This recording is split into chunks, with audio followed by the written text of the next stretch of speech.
Oak Street, the home of our new office. But there's a secret way to get in. You can either go around to, if you're staying in front of the building, to your right, to the south portal, but the secret entrance is over here. We're right next to the library.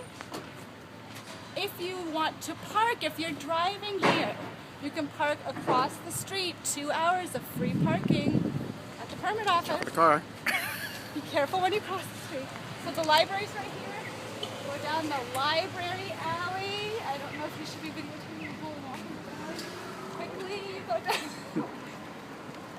Turn it off. No, keep going, keep going. Okay, and you walk, you can see the lovely offices on our right, and suddenly you will come to a very nicely decorated window.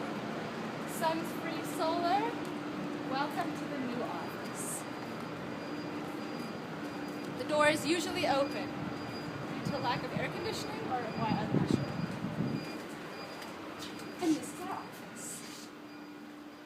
Kevin sits here. Kevin M. I sit here. I have my own desk. And Kevin G looks out the window or at the back of solar panels. So come on by. See you at 1516 Oak Street. Suite 106. Suite 106. Yes.